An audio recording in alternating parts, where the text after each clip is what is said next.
Prepare to set fire to the index card of allowable opinion. Your daily dose of liberty education starts here.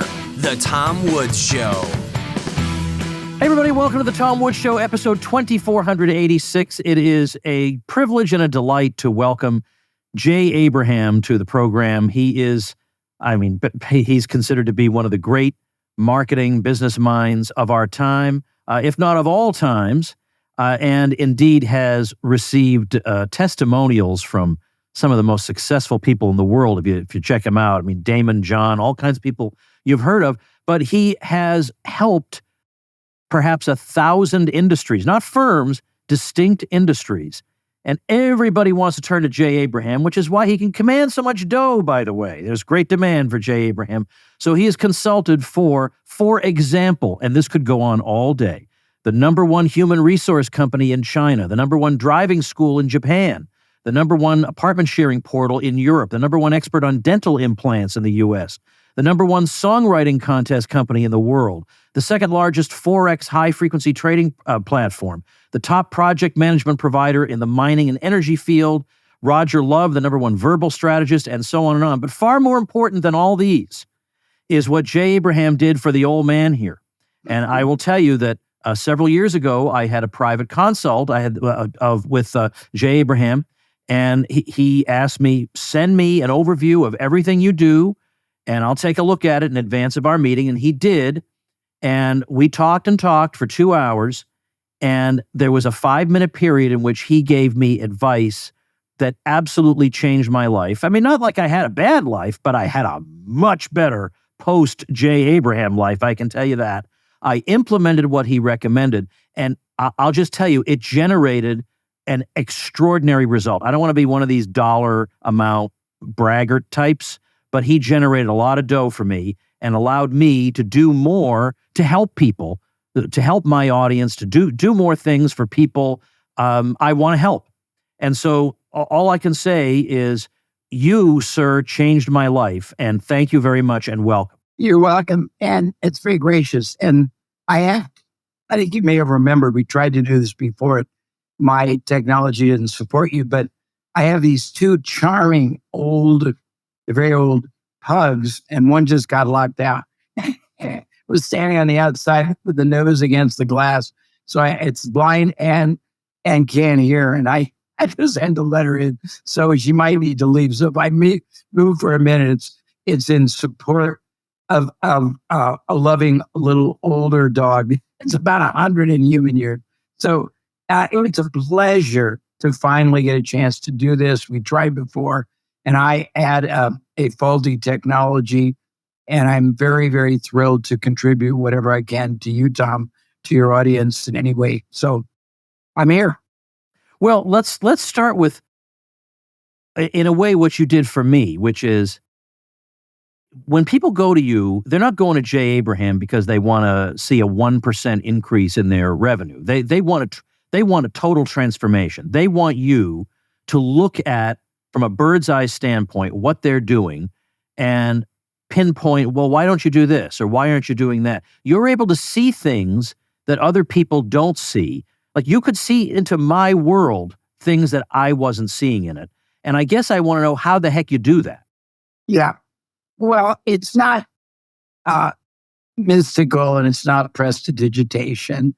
It's the fact that because I've actually been involved, not just in over 1,000 industries, Tom, but I've been asked to help untangle Gordian knots, solve unsolvable business problems, competitive issues, strategize, figure out underperforming or untapped opportunities. I have a referential base that is very, I would dare not say it's the only one of its kind, but I would say it's a very unique. Remember when you have to be older like I am to remember the $6 million man, Steve, whatever his name was, got all brutalized and they rebuilt him. And in the beginning of the, if you didn't see it, which many people didn't, in the beginning of the show, they have this electronic matrix that goes and crisscrosses everything.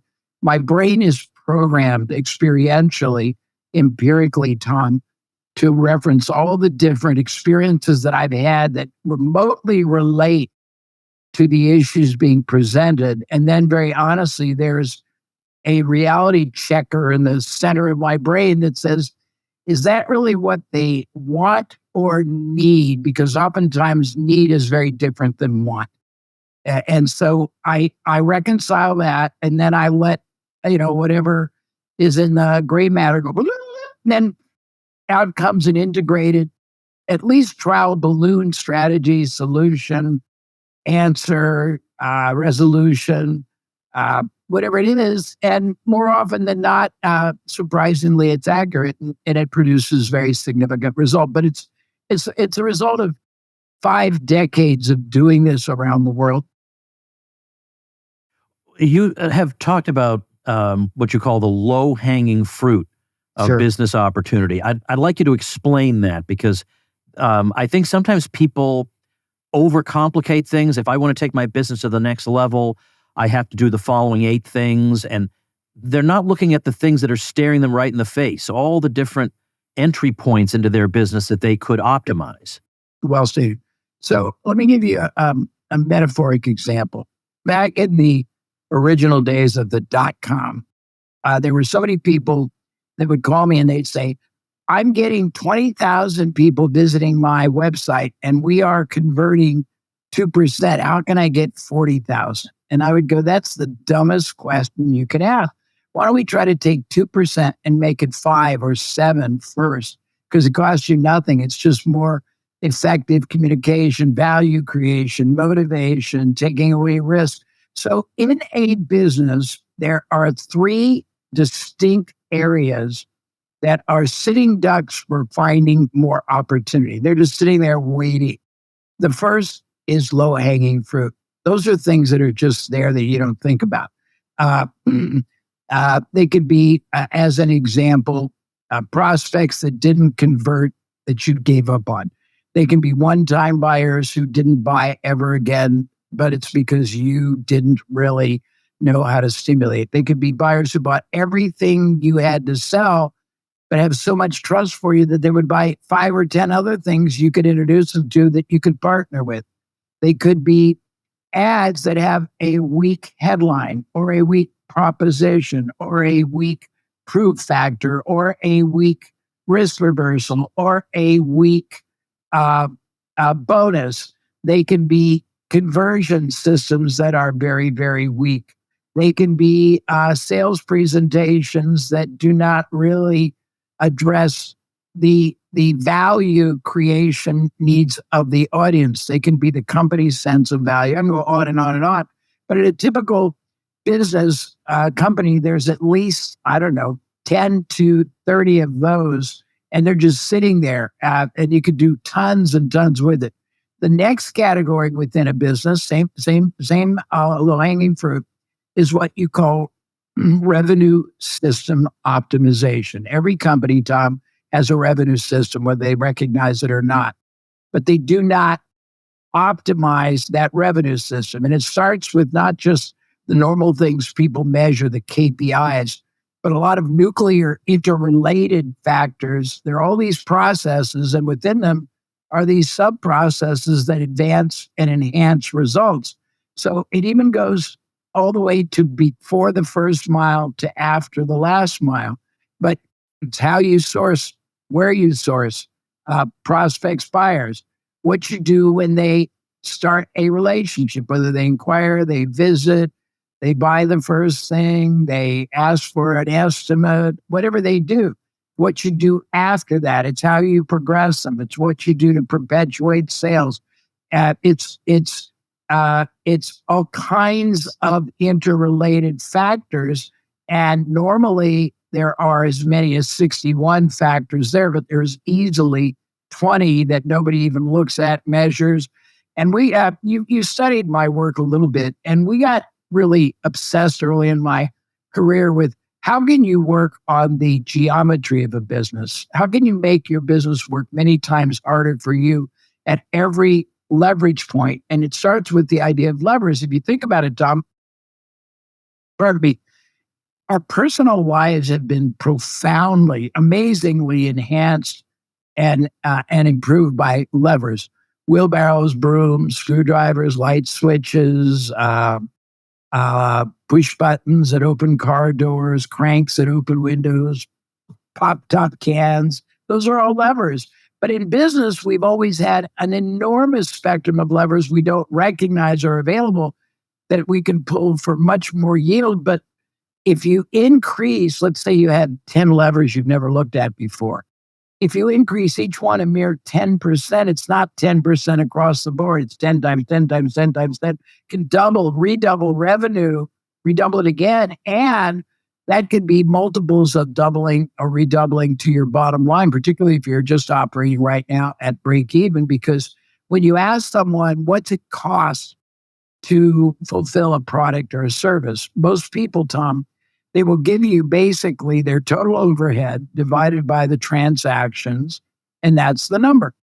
And it is true at that freeze frame level. But above that level, the next sale doesn't cost you that much because you've already absorbed your overhead.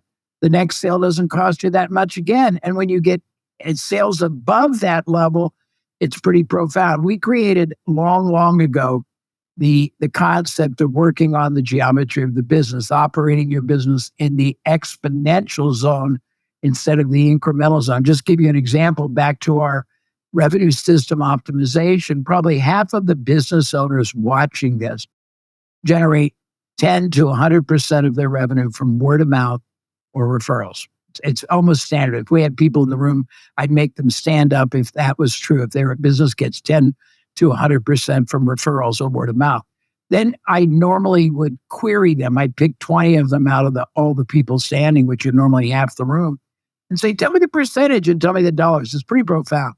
30%, $1 million, 100%, 5 million, 80%, 400,000. It can be large or small, but it's normally a very large amount of dollars relative to the size of the business. Then I'll say remain standing if your business has in place right now at least one formalized, systematized referral generating strategy that you and all your people follow all the time with any transaction you do with anybody who's having a satisfying experience, designed to get them to proactively go out and find you more business. 95% of the people sit down. They don't have one. Then I'll say if you have two, remain standing. 95% of the 5% sit down. When I say three, they all leave because I've worked in 1,000 plus industries. We know 125 different ways. 125, not 25, not one, 125, 125 different ways, Tom, to generate no cost, highly valued, high converting, no risk referral buyers. And a referral buyer, they negotiate less, they buy quicker, they buy more, they buy more combinations, buy more often, more enjoyable to deal with, cost you nothing, refer more people. And yet the same people that don't even have one referral system, and I'm just identifying one out of 20 or 30 impact points that cost nothing but can produce outrageously unimaginable increases in your bottom line.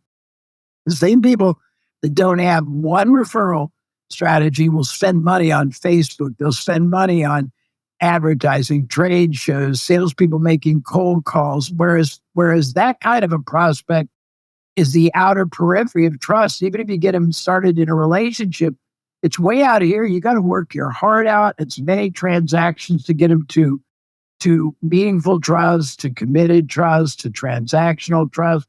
And even on the first sale, if they don't know you, it's going to be a little like that. Whereas a referral generated buyer buys instantly, already trusts you. And that's only one example that's very simple to explain, but I hope that's clear. The third and the last area in this low-hanging fruit, pardon my voice today, is what we call source enhancement.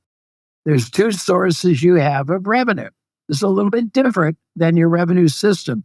It's external, internal. External is the media, the lists, the trade shows, the distributors, the franchisees, the licensees, the joint venture partners. It's knowing how to get far more yield out of that fixed opportunity, that fixed investment, that same time effort that resides, all the opportunity that lives in them that you aren't really getting because you've never thought about it. That's the external. The internal is the salespeople. When there's variability of selling, you have to find out why, and there's a way to take the differential between the top and the worst salesperson and reduce that dramatically, and then raise performance. There's also the ability to see who specializes in different things. When you have a lot of salespeople, internal, external, distributors, there's going to be a lot of variation, but there's also going to be, upon analysis, different people who excel at different things. Some are better at opening accounts. Some are better at keeping margins. Some are better at selling combinations. Some are better at different industries. Some are better at different products. And when you realize who's better at what and how much better, sometimes you find somebody so much better, you make him or her a specialist. And when you find the ones that are at least 20% better, you figure out what do they do different? Process, mind, you teach it to everybody who's less. And they're in selling, there might be 12 different factors that are combined in the concept, in the macro concept of selling. If you could improve anyone's performance 10 to 20% in 10 to 20 areas, that redoubles their performance. I go on and on.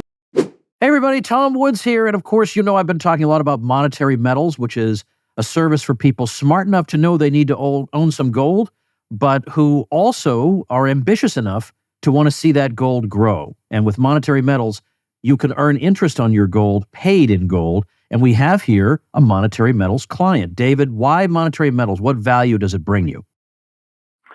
Well, Tom, I started investing in gold probably about 7 or 8 years ago, and I was listening to your podcast. You had mentioned monetary metals, and I ran the numbers, and I realized that the earnings or gains I could have had on that gold, not just in terms of earning more gold, but even looking at just the dollar value, was half of what it could have been. So by being able to earn that interest in gold on gold has allowed me to start maximizing my returns long term, while also having the benefit of the safety net of earning gold, especially in such a high inflationary environment.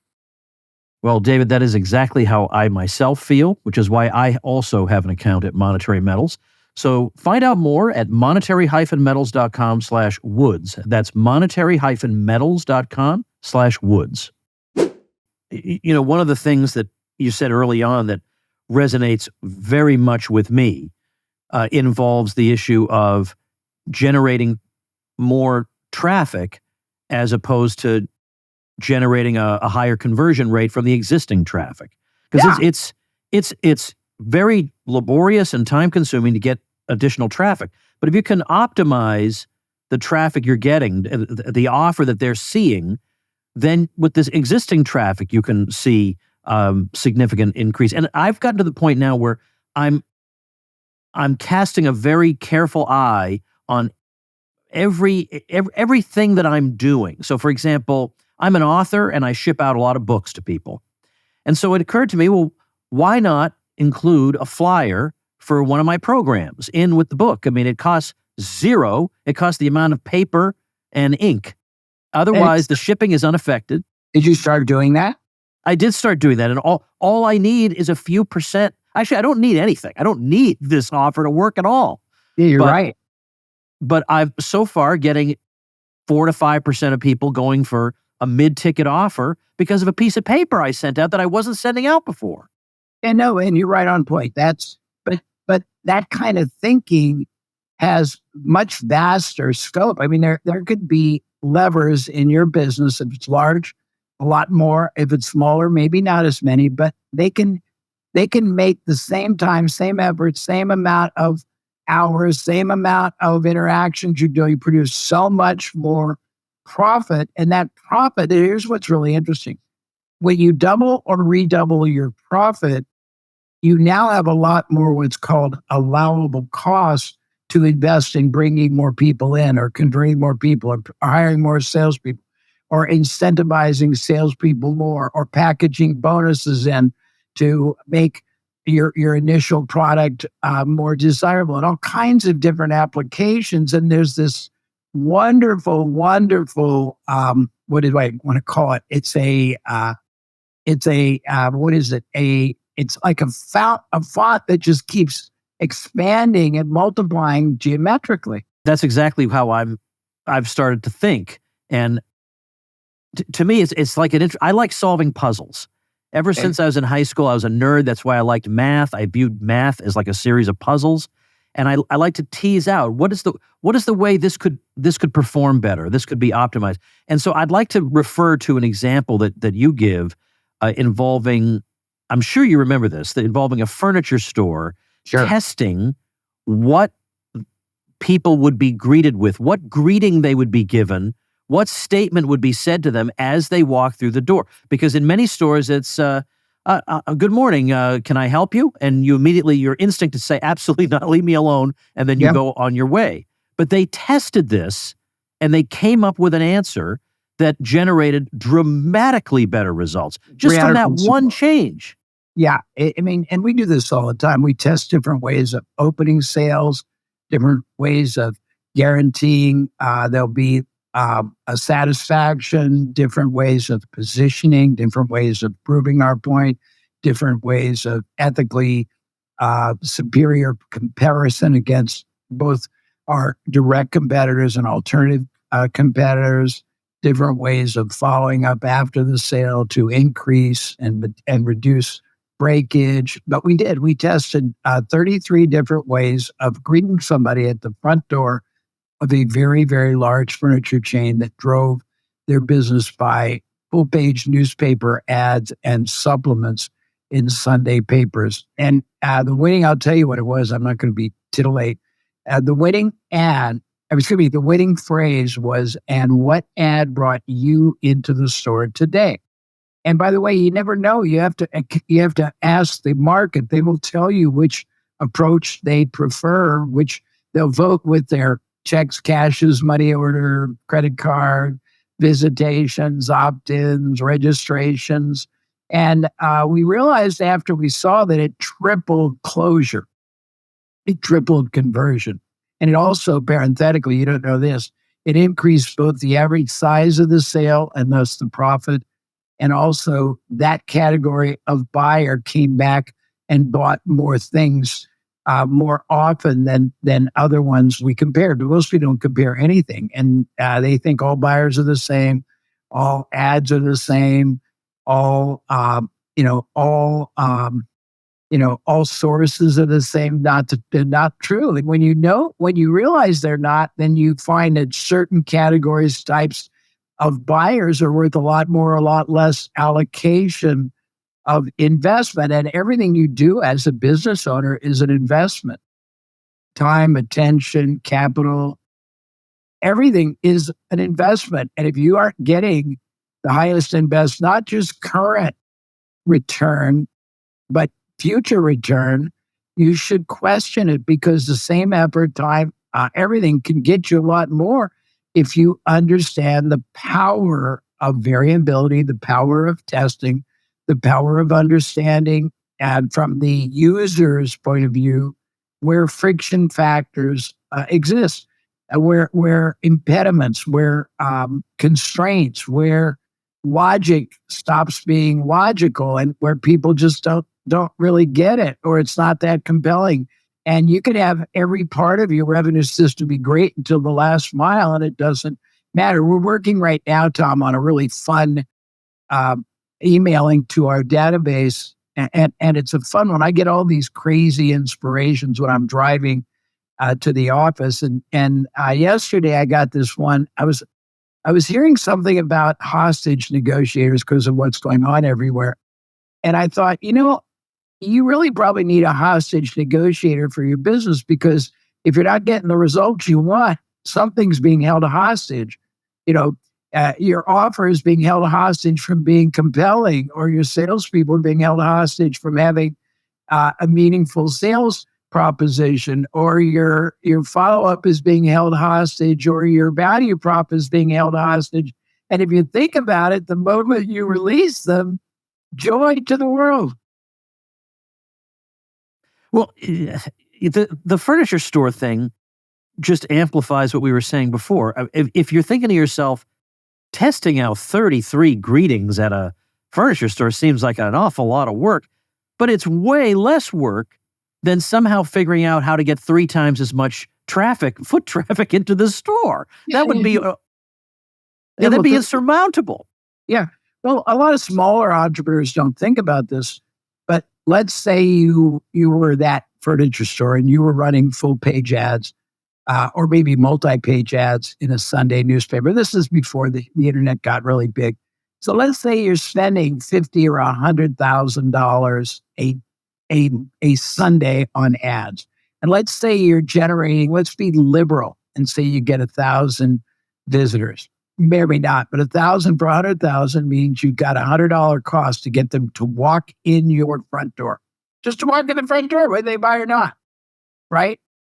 If you had to get 3 times as many for the same equivalent you get just by shifting and replacing your value proposition or your initial bond with them, that would mean you'd have to basically spend $300,000, or you'd have to get a much higher quality person and spend $300 a piece for them. This way you save both, and it's a faster sales cycle. I want to mention how I got to be connected with you. So I knew about you because everybody does, but one day I saw an ad for one of your programs. It was like a group coaching thing. And I thought, you know what, I think I'd like to do it. So I did. And it included a 15-minute onboarding call. And now I don't know exactly how these calls are supposed to go because I didn't give them a chance to really talk to me because I did all the talking. Because it may be that onboarding call sells me something else. But Jay, I didn't even give them a chance to sell me something else because they got me on the phone and I said, I need to talk to him. We have to figure out some compensation package that he needs because I need to talk to him. So I sold them basically on me talking to you. But in that program, I remember distinctly you talking about a theme that I guess is not uncommon in your teaching, which is achieving preeminence. Yes. And when you described it, I thought that's what I'm striving for. But yet it can seem like such a remote goal for somebody to see. It can seem almost impossible to achieve. Is it only for the few, or should everybody be striving for what you call preeminence? Well, I mean, if you're in business, here's the irony. If you're not preeminent, I always say a couple of things. Your goal in business is to make irresistible offers, unbeatable propositions, gain maximum ethical advantage, and gain preeminence. Because if you don't, then you have beatable propositions, resistible offers, disadvantage. And the opposite of preeminence is being a commodity. It's being a commodity. It's having no distinction, no unique value, and being lucky if they choose you over anybody else, unless maybe you're a little closer to them, or you're at in some location that's a little more advantageous, but even that's an advantage. So preeminence is being seen by the market as the only viable choice you can make. It's being seen as the best in your category, the most trusted advisor for life. It's being seen as the one authority, the one source, the one provider who is not going to let someone buy less than they should or more than they should in less or more quality. It's somebody who is very clearly seen as having the other side's absolute best interest far and away above their own. It is being able to put into words exactly what the target buyer prospect is trying to get closer to or away from, and why. It's being able to clearly appreciate and project and explain what your product or service is like when it is deployed in somebody's life. Not like we're having this conversation. You're lobbing me softballs and they're slow pitches. Thank you. I appreciate it. And I will try to hit them out of the park, but I don't really see this as me answering your question. I see this as me helping people who are very passionate, hardworking, who've dedicated their life, their hopes and dreams, 10, 12 hours a day for, 5, 6, 7 days a week into their business, and are probably struggling somewhat with all the competitive challenges out there, reduced margins. And I see my knowledge helping them rethink their business strategy, tactics, their sort of reason was a reason to exist, the reason for existing, and shifting how they see their business worldview. I don't see this just as me talking to you. And when you understand that a product or service is designed to produce outcomes, we had a book, one of our first books said, when you go to a hardware store to buy a drill, you don't want a drill, you want a hole, and you really don't want a hole, Tom. You want to fasten something, and you really don't even want to fasten something. You want to watch your big screen 85-inch TV tonight on Netflix, or you want your new bathroom basin to have water flowing, or you want your new lock to latch so you can go to sleep securely. You're not buying a thing, you're buying the result that thing produces, whether you recognize it or not. So being preeminent is recognizing that for someone and being on a mission, a crusade, and having everyone in your organization also realize that in some form, major or minor, you are helping transform lives. Even if you are an ice cream vendor in the park and you're preeminent, you have the best ice cream you can source, the best tasting cone.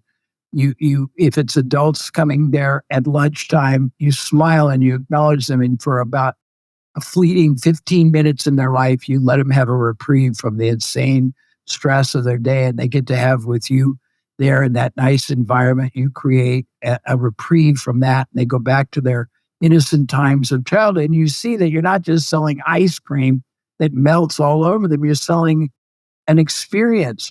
Being preeminent is shifting your entire business worldview. Most people who are business owners, they go into business either just because they don't want to work for anyone else, or they had a traumatic life experience, or they fall in love with their profession or their product or their service or their industry. And people who are preeminent fall in love with the people they serve. First and foremost, their clients, the ones that buy from them. But you have two other categories of clients, not just the ones who pay you, but the ones you pay. You want to fall in love with your team member and grow and develop them to the nth degree. And the reason is twofold. One, that they will respond a lot more powerfully and perform a lot more preeminently if they feel like you are there to nourish and nurture their growth. Secondly, most businesses, the most underperforming asset they have is their human capital, their team members, even the leader themselves. And there's about 30 ways that you could improve your mental capability, and that's a part of a program we teach. But it's very profound.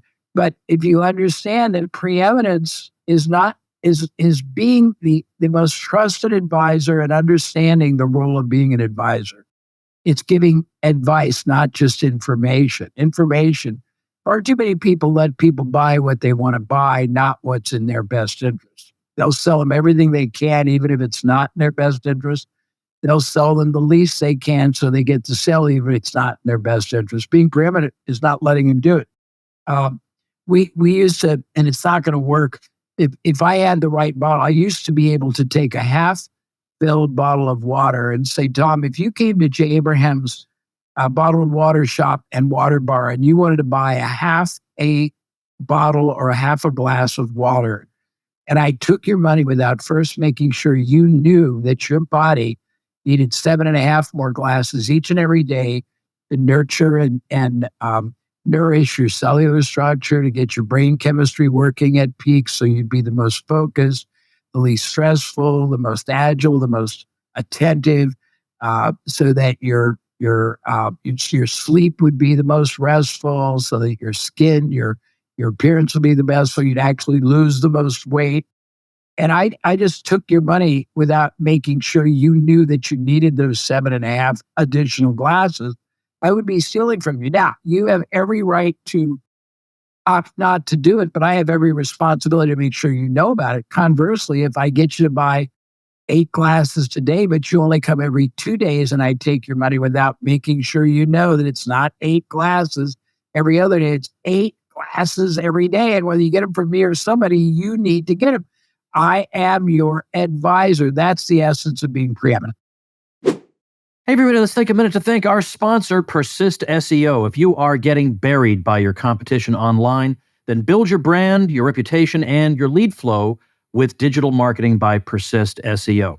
If you are a small local business trying to compete against large companies in the service industry, then increase your visibility with Persist SEO. Or what if you have low or no leads coming in on a consistent basis? Well, then website search engine and conversion optimization can help move the needle to a more prosperous business model for you. Are you tired of cold calling and networking, meeting places getting shut down? Use your website as a lead generation engine. Or what if you're not showing up for your services in the search engines? Well, get found with Persist SEO's expert search engine optimization. All you have to do is call 770-580-3736 or visit them at ineedseo.help for a free website audit and consultation. That's 770-580-3736 or ineedseo.help. Let me ask you this, kind of a mischievous question, but you've worked with many, many clients over the years. Many. What? Many. Well, then how about this? What red flags do you have to see that make you say to yourself, not even Jay Abraham can fix this train wreck? If they're super tactical, if they are supremely arrogant, if they're autocrats, if they don't really want to know what value means to their audience, if they're not very open-minded and willing to experiment, if they're not what I call it, they don't have a high prejudice towards action, if they're not monsters of execution, if they don't really revere their market, if they aren't adding really meaningful value, if they're obsessed with making money, if they think they know more than not just me, but anyone else, I don't want anything to do with them because life is too short. And we don't want to try to, you can't multiply zeros. And to me, that kind of an environment ultimately is a zero, particularly in an ultra competitive world where people are more and more trying to understand value, getting rid of friction. You got to be very, very willing to understand the market has the ability to tell you exactly what to do, what not to do, but you have to know how to ask them and how to understand what they're telling you. We did a seminar many, many decades ago, but I always loved it. The title was The Data Speaks. And the subtitle was, but you have to know what and how to ask it and how to hear what it's telling you. I bet in your case, I bet there have been examples where you've had, well, I'll give you an example. I have a friend who's a marketer, and he says that a lot of times he has to come in and clean up what the previous marketing group did because they spent all the money on all the wrong things. They spent way too much money. And he says, I'm going to get better results by spending less money more strategically. And his clients at first think, oh, you got to be out of your mind. We need you to spend X number of dollars. But eventually they realize that he's right. But at first they want a more complicated answer than he's giving them. And I think given the way you look at situations and you say, well, why don't you try this or why don't you test this?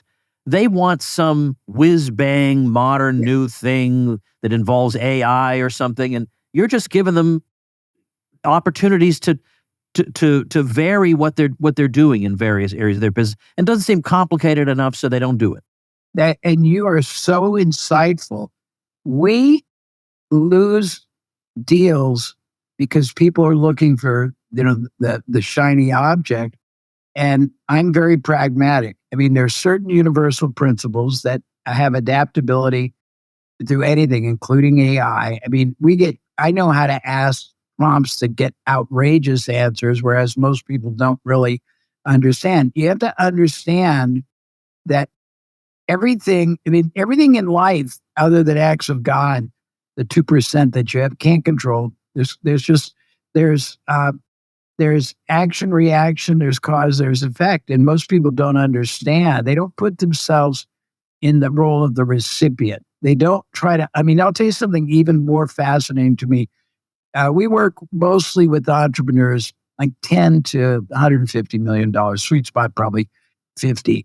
And when they start working with me privately, I still do a few groups, but mostly privately, is I send them a 200 question assessment that most people can't even answer half of. And they're trying to show them correlations, implications, quantifications that they need to know about all kinds of different performance elements of their business that once they appreciate that they understand it, they can take far greater advantage of, or they can reallocate opportunity cost, investment, capital, human capital to something with a much higher yield and a much lower downside.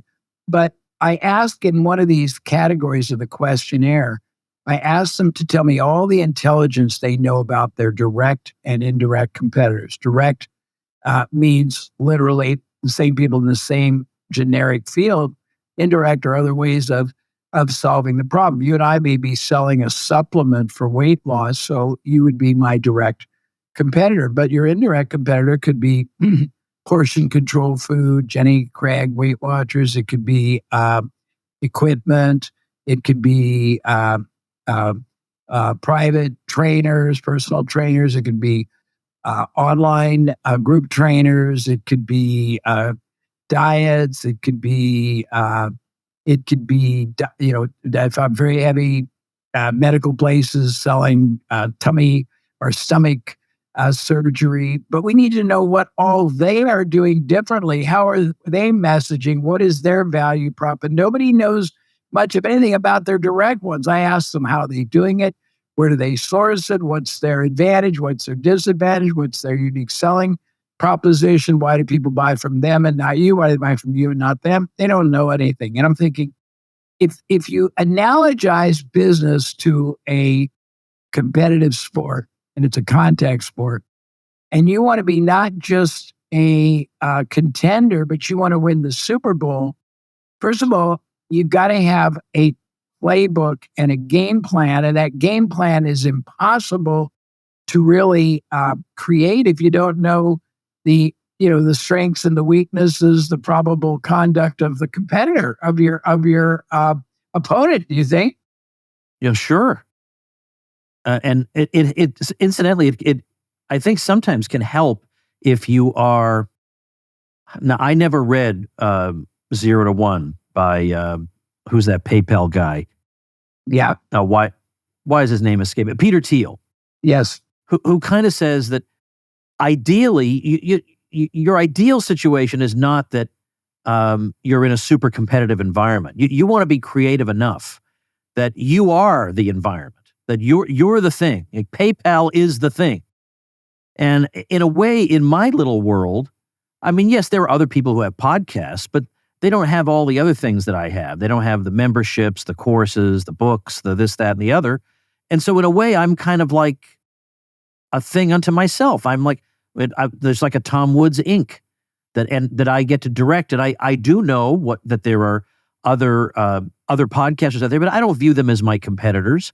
I just think that I'm going to have a unique set of offerings, and they have their own set of offerings. But I've formulated it in such a way that I'm not like comparable to my competition. What I'm doing is so different from what they do that I don't have to keep an eye on. I don't have to worry that I won't have food on the table the next morning because some other podcaster came up with some great insight. I mean, I think I'm in an enviable position in that way. I think you are too, but I think that failure to make your business unique, distinctive, preemptive in the category or the niche that you're targeting, it puts the opposite. It means you have no advantage. And if you have no advantage, you're like Sisyphus in Greek mythology. You're constantly pushing the ball up the hill, and you can't get ahead of yourself because you don't have any leverage. Well, let me ask you, when you've used this expression, the Hypergrowth Playbook, is that in any way distinct from the stuff we've been talking about? Yeah, but it's part of it. So I created a while ago a 3-phase process for taking a business from where it is now all the way to either an epic exit or empire building. And we called it the Hypergrowth Playbook. And it's pretty interesting.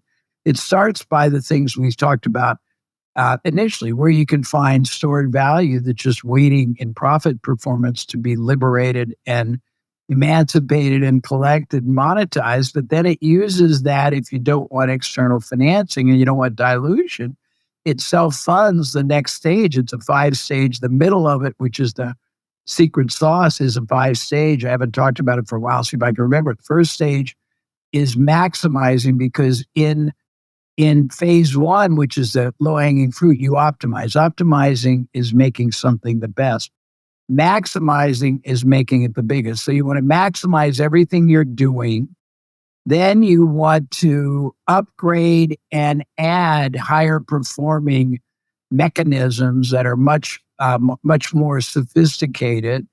Then you want to work on the most, and I alluded to this, but I'll get a little deeper. You want to work on the most underperforming asset in your business, which is the human capital, including your own, because there are 10 or 15 soft skills that have been proven to increase performance, each, not combined, but each by up to 300%. Trust building, there's a strategic way to create more trust that can get people collaborating at a higher level, shorten the sales cycle, get people trusting you to buy more, getting people to go to work with you, getting all kinds of things accomplished. You can't. There's a strategic communication. I'm not a very good role model for it right now because my voice is a little rugged, but how you communicate, how the cadence, the tonality, the emphasis that you use, that can have a difference of measurable of a couple 100% in the impact, the authority you have, how you are seen. I can show you an expert that can teach operational efficiency, how to give everybody an extra 5 hours a week to be reallocated to higher and better, more higher yielding activities or focus.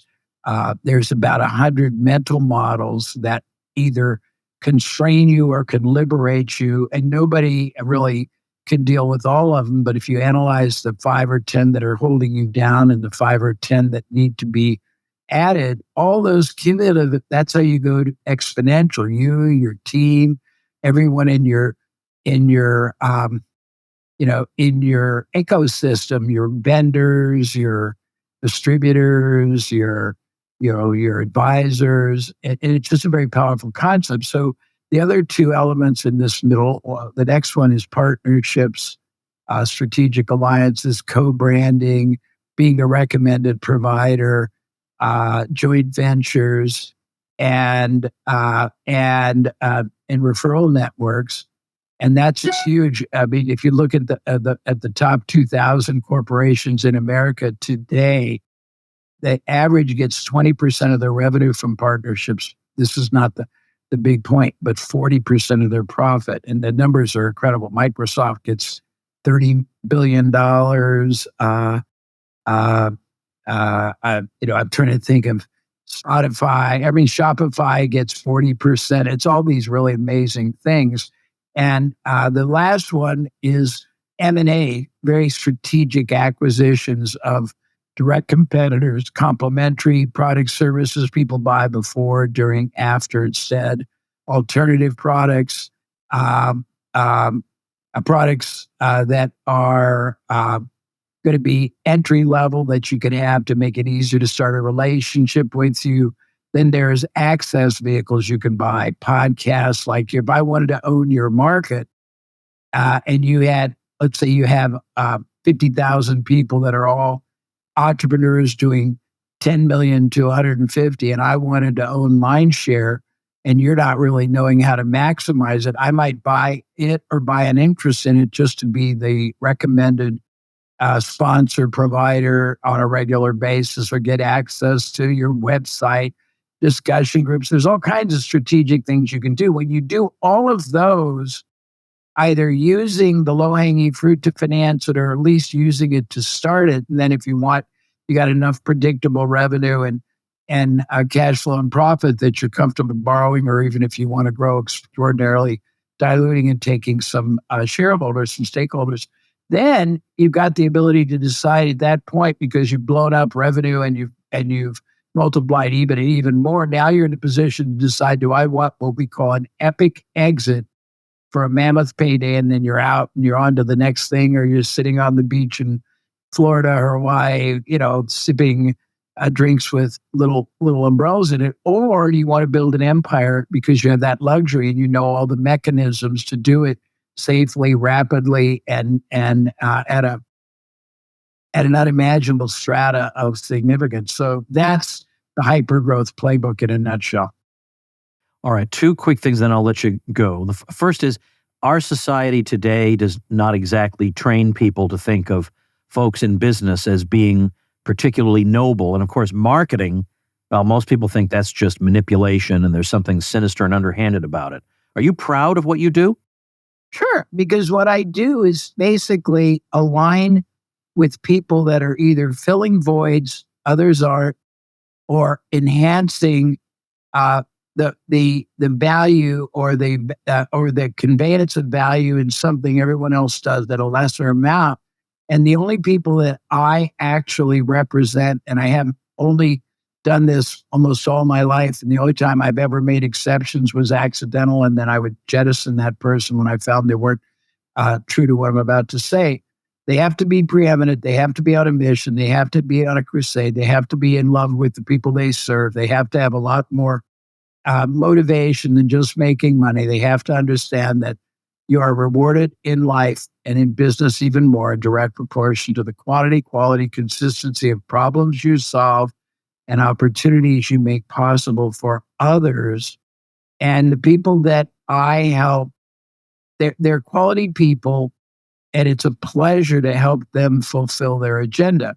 I think marketing is anything but manipulative. I think marketing is anything but covert or diabolical. I think it's all about educating a target audience to recognize with absolute intention that they have a goal. It's to eliminate something that's problematic and or to achieve something that is opportunity for them. Now, they really are the same thing, but they usually are galvanized.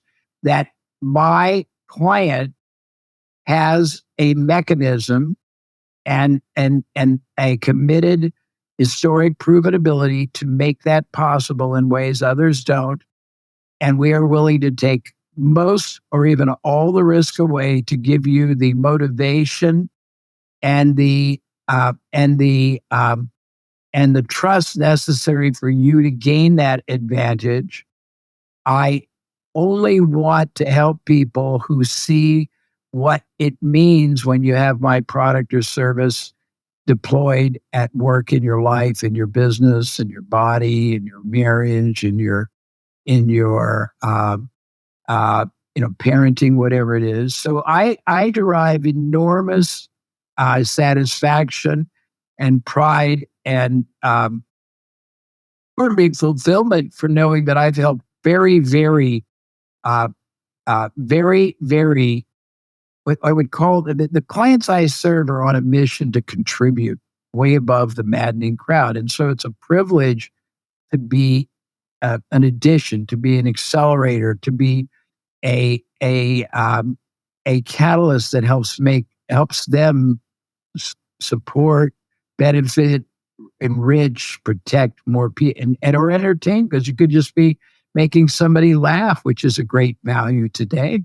But yeah, I've always been very proud of what I do because I'm proud of the people I do it for, and I think that's a key. I'll just say in parentheses, I don't know if it was Ken McCarthy, I forget who gave the example, but somebody gave the example of that icy hot product that helps people who have arthritis pain.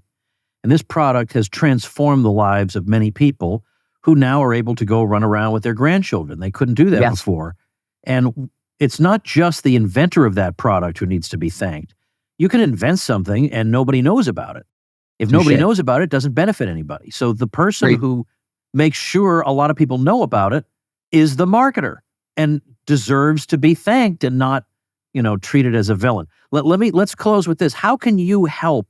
I know there will be people listening to this who will say, Jay Abraham's probably above my pay grade. But there'll be others who will say, I think this is my man.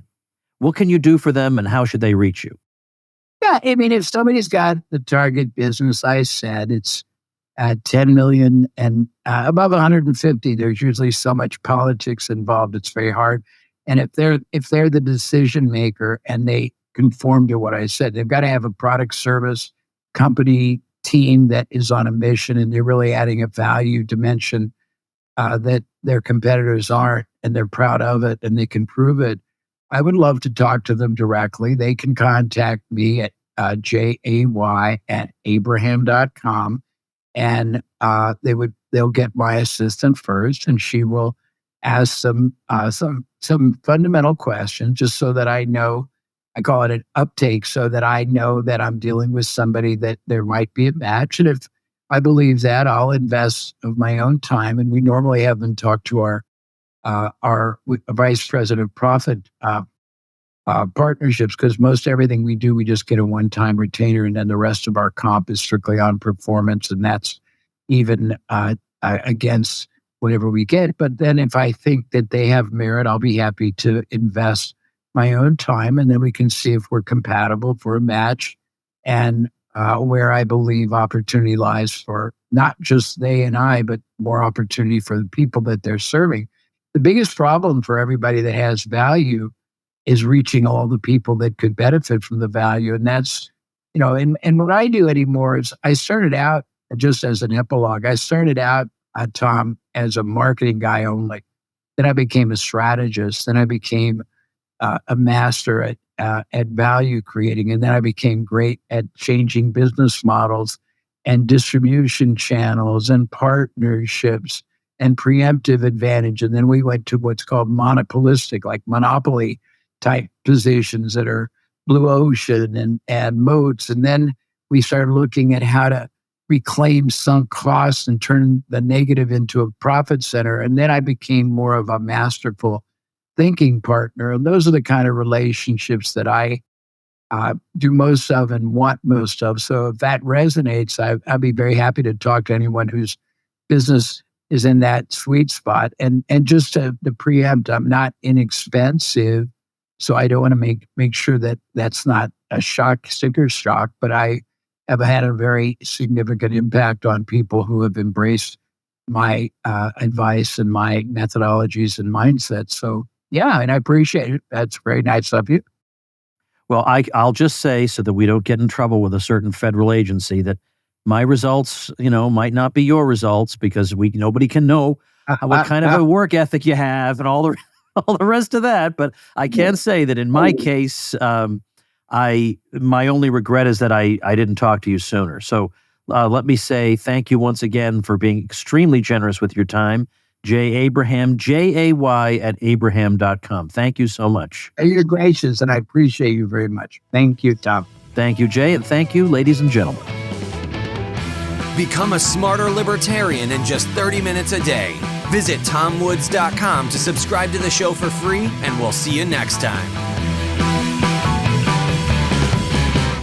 Like the sound of The Tom Woods Show? My audio production is provided by Podsworth Media. Check them out at podsworth.com.